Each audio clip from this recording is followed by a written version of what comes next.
What's up guys, and welcome to today's video, which is not some sort of clickbait or anything like that, but if you run a dropshipping business and you source your products from China, for example on AliExpress or something like that, it may be possible that you will run into some very big troubles in the near future.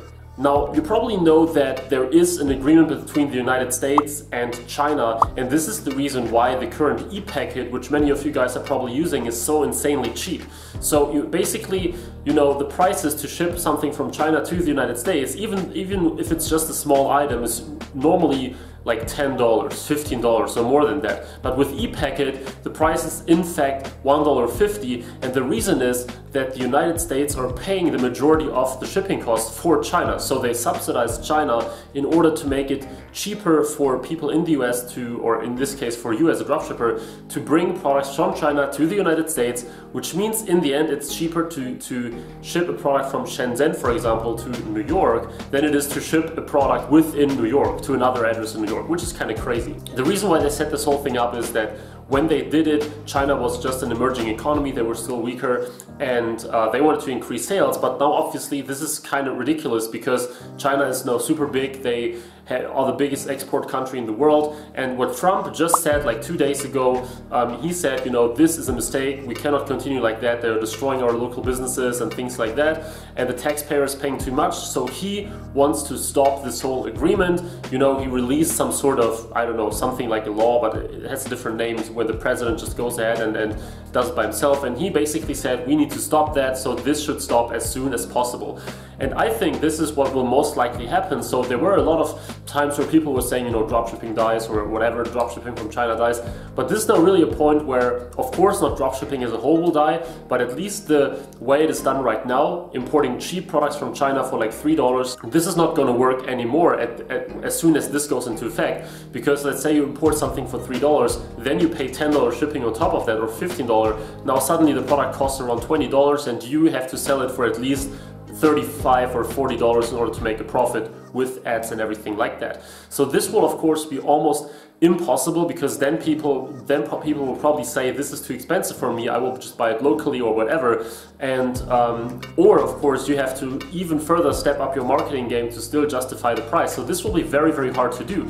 And now the question is, since this will be very hard to do and pretty much almost impossible to dropship cheap products from China to the US, what are the alternatives? So first of all, of course, you can source products locally. My personal favorite is the second alternative, but the first alternative is that you can source products locally. So if you want to sell in the United States, you can source them in the US or probably like in Canada, which means you have higher quality suppliers anyway. I also made a video where I talked about different suppliers, and I also recommended, like for a year or more now, that it is useful to think about alternative suppliers that are in the US, in the UK, in Europe, in general, in Australia or whatever, because of the higher quality, because of, you can ship products quicker, and also in case you need to give products back or a customer wants to return it, everything is much easier. So there is a good reason to use local suppliers besides the one that you're kind of forced to,